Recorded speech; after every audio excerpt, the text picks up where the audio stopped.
खुलुमबाय बड'लेण्ड इंखं टेलिभिजन स्टुडिय'आव आं ललिता गयारी दिनै मोनाबिलिनि गाहाय रादाबफोराव दं। हाग्रामा महिलारिया फिन बिटिसिनि चिफ जानायनि लामायाव। हाग्रामानि आखायाव 22-27 सा एमसिएलए दं नब कुमार शरणिया। 2023 मायथाइयाव जोबथा खेबनि थाखाय मेट्रिक आनजाद खुंगोन। आलफानि सा 13 सोद्रोमाफोरा हाथियार गथायदों।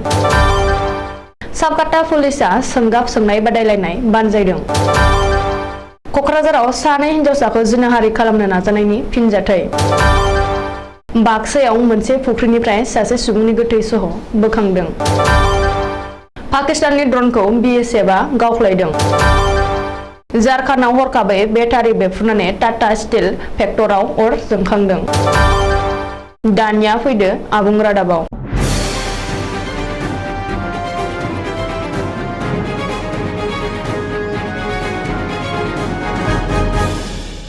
बिटिआरनि राजखान्थिया बावैसो सोलायनो हागौ। बिटिसिनि सोरखारा सोलायनायजों लोगोसे बिटिआरनि रायजो राजाफ्रा गोदान सीएम मोननो हागौ। प्रमद बर' दैदेननाय जथायारि बिटिसि सोरखारा बायना हाग्रामा महिलारिनि दैदेननाय गोदान सरखार फैफिननो हागौ। बेनि थाखाय हाग्रामा महिलारिया आदब बाहायगासिनो आरो सिंजों सिं खेला गेलेगासिनो होननानै मिथिहोदों। मख'नो गोनांदि बिजेपिनि सासे एमसिएलएआ हाग्रामा महिलारिखौ मदद खालामनो सिगांदों। बबेखानि खैराबारि बियाबनि बिजेपिनि एमसिएलए भबेन चन्द्र बर'आ गावनो मावफुं सोद्रोमानि मासि होयोब्ला हाग्रामा महिलारिखौ मदद खालामगोन होननानै खौरांगिरिनि सिगाङाव बुंदों आरो हाग्रामा महिलारिनाव मावफुं सोद्रोमानि मासि दाबि खालामदों। ओरैहाय हाग्रामानाव मावफुं सोद्रोमानि मासि दाबि खालामना खैफोदाव गोग्लैदों भबेन चन्द्र बर'आ। जाउनाव गावनि बानबुंथिनि सायाव खेंफोरथि होनो गोनां जादों। बबेखानि मैया अदालगुरि जिल्लानि बेंगिरि मावखुलिनि लांगोनायाव गावनि लोगो खौरांगिरिनि सिगाङाव ओरैनो रंजानानै आरो ठाट्टा खालामनानैसो हाग्रामा महिलारिया गावनो इएम होयोब्ला बिपिएफखौ मदद खालामगोन बुंदोंमोन होननानै भबेन चन्द्र बर'आ बुंदों। बेनि अनगायैबो बिटिसिनि बारग' गाहाय हाग्रामा महिलारिया इउपिपिएलनि माखासे एमसिएलएफोरजों लोगोसे बावैसो सावरायदों होननानै खौरां ओंखारदों। मख'नो गोनांदि हाग्रामा महिलारिनि दैदेननाय बिपिएफ दोलोआ बिटिसि बिथायख'थियाव बांसिन मासि मोननानै देरहानो हादोंमोनब्लाबो इउपिपिएल बिजेपि आरो जिएसपिनि खौसे जानायावसो सोरखार दानो हायाखैमोन। नाथाय हाग्रामा महिलारिया जेननायखौ गनायना लायाखै आरो हेंथा दोलोनि रलखौबो फालियाखै। बेनि सोलाय बिसायख'थिनि उननिफ्रायनो जेरैखिजाया राहाजों बिटिसिनि गोहोखौ गावनि आखायाव लाबोनो नाजाबोदों। ओरैहाय दानि गोदान थासारिखौ नायोब्ला हाग्रामा महिलारिनि बे नाजाथाबनाया जाफुंनो हागौ नामा होननानै सोंथि सिखांदों। बे बिथिङाव खुंथाय गोहोआव थानाय इउपिपिएल आरो बिजेपिआ मा राहा लायो बेसो नोजोर होथावना जागोन। फैगौ बोसोराव आसामाव जोबथा खेबनि थाखाय मेट्रिक आनजाद खुंगोन। 2023 मायथाइनिफ्राय आसामाव मेट्रिक आरो हाइ माद्रास आनजाद खुंनाय जानाय नंला। बेजों लोगोसेनो फैगौ बोसोरनिफ्राय रायजोनि कलेजफोराव हायार सेकेन्डारि थानाय नंला। बेनि सोलाय 2023 मायथाइनिफ्राय सेबा आरो आसाम हायार सेकेन्डारि एडुकेशन काउन्सिलआ जयै सरजाबसिगोन। आसामनि सोलोंथाइ बिफाना बे खौरांखौ फोसावदों। सोलोंथाइ बिफाना फोरमायनाय बादिब्ला मिरु सोरखारा हादरनाङै गोदान सोलोंथाइ खान्थिखौ थिसननो सिगांनायखौ नोजोर होनानै फैगौ बोसोरनिफ्राय मेट्रिक आनजाद खुङालासेनो सेबा आरो काउन्सिलखौ सरजाबनो बिथांखि लानाय जादों। मख'नो गोनांदि बेखौ नोजोर होनानै रायजो सोरखारा रायजोनाङै सिबिएसइ सिङाव गं 52 इंराजि बिजोंनि फरायसालिफोर बेखेवदों आरो बेबादि गं 70 मडेल स्कुलफोर बेखेवगोन। बेनि अनगायैबो जातीय विद्यालय शंकरदेव शिशु निकेतन डन बस्क बायदि माखासे निजायारि फरायसालिफोरावबो 11 आरो 12 थाखो खुलिनो थाखाय सोरखारनि बिथिंनिफ्राय बिथोन होदों। उदखारि आफाद अल आदिबासि नेशनेल लिबारेशन आर्मी सुंद'यै आनलानि सा 13 सोद्रोमाफ्रा दिनै हाथियार गथायदों। कार्बि आंलं जिल्लानि बकाजान पुलिस थानायाव दिनै आनलानि सा 13 सोद्रोमाफ्रा हाथियार गथायदों। उदखारि आफाद आनलानि सोद्रोमाफ्रा दिनै आखाइ दैखांना हाथियार गथायनाय हाबाफारियाव आसामनि special DGP law and order GP Singh बाहागो लायो।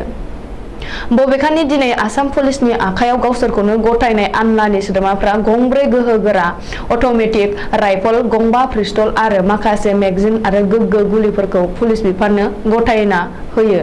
मख'नो गोनांदि बेनि सिगां थांनाय जानुवारि दानाव इउनाइटेड गरखा पिउपिल्स अर्गानाइजेशन टिउआ लिबारेशन आर्मीनि सा 246 सोद्रोमाफ्रा गुवाहाटीनि श्रीमन्त शंकरदेव कलाक्षेत्रनि इन्टारनेशनेल अडिटोरियामाव गिबि मन्त्रि डक्टर हिमन्त बिश्व शर्मानि सिगाङाव हाथियार गथायदोंमोन।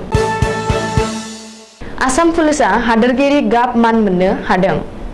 गाबोननिफ्राय साननैनि हाबाफारिजों आसाम दावबायफैनो गोनां मिरु नखर मन्त्रि अमित शाहनि आखाइजों फैगौ 10 मे अक्ट'खालि आसाम पुलिसनो हादोरगिरि गाब मान गथायनाय जागोन। बेखौ लोब्बा लाना आसाम पुलिसआ बिफाना रायजो नाङै रंजाखांदों आरो रायजोनि खना खनला बायदि हाबाफारि बानजायदों। बे हाबाफारि बायदियैनो साबकाटा पुलिसआ पुलिस बिबानगिरि शिबा प्रसाद कलितानि दैदेननायाव दिनै 8 मे बिमा सान फालिनायजों लोब्बा लाना साबकाटा गुदि फरायसालि, गेजेर फरायसालि, आनन्द मठ माहारियारि फरायसालि आरो साबकाटा गोजौ फरायसालिनि फरायसाफोरखौ लानानै सोंगाब सोंनाय बादायलायदों। देरहानाय फरायसाफोरनो बान्थाबो गथायनाय जायो। बेजों लोगोसेनो दिनै बिमा सानखौ लोब्बा लाना साबकाटा पुलिसआ आइजो पुलिसनि जारिमिन मुसाहारिखौ बरायनाय हामलायथि बावो होनना मिथिनो हादों। आथिखालाव हिनजावफोरनि सायाव इनाय अयथासारै जिनाहारि खालामबाय थानाय जाथाया खनले-खनलेयै जाफ्लेबाय थानायखौ नुनो मोनदों। क'क्राझारनि थिलाफारा गामिनि सानै हिनजावसाखौ 3 जुनाद आखुनि दुथांफ्रा निसा जाहोना जिनाहारि खालामनो नाजादोंमोन। नाथाय जिनाहारि खालामनो नागिरनाय जाथायाव ओनसोलनि सुबुंफ्रा नुसननानै दायनिगिरिफोरनि गेजेराव सासेखौ हमनो हायो। अदेबानि गुबुन 2 जुनाद आखुनि दुथांफोरा खारग'नो हादों होनना मिथिनाय जादों। दायो ओनसोलनि सुबुंफ्रा हमनानै दोननाय दायनिगिरिखौ क'क्राझार पुलिसनो गथायबाय।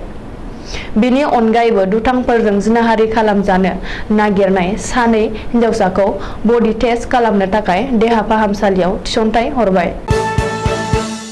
बाक्सानि मसलपुराव लामा सेरनि खरसे फुख्रिनिफ्राय सासे सुबुंनि गोथै सह बोखांनो हादों। बाक्सा जिल्लानि मसलपुराव हालामाव थानाय सनाबारि ओनसोलनि थागिबि सासे 23 बोसोर बैसोनि जयन्त बर्मन मुंनि सासे लाइमोन सुबुंनि गोथै देहाखौ ओनसोलनि सुबुंफ्रा मुसलपुरनि नांजाब लामा फरिग्राम रामफलबिल PWD लामा सेरनि खरसे फुख्रिनिफ्राय बोखांनो हादों। सोर मा जाहोननि थाखाय बेबादि गाज्रि बुथारना गालांखो दासिमथियै मिथिनाय जायाखै।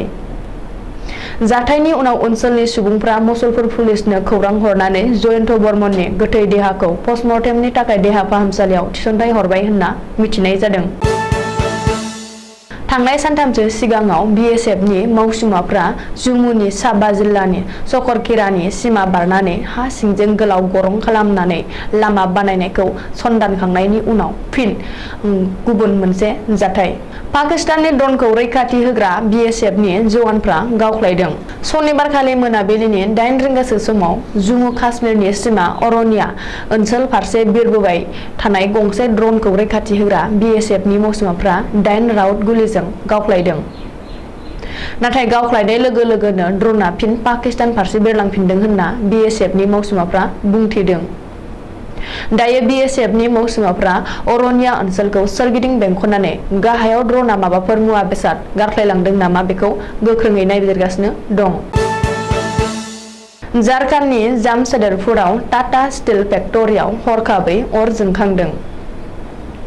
सनिबारखालि फुंनि 10 रिंगासो समाव झारखन्डनि जामशेदपुराव थानाय टाटा स्टिल फेक्टरियाव हरखाबै बेटारिया बेफ्रुनानै गासै अर जोंखांनानै सेवहांगार जाजोबदों।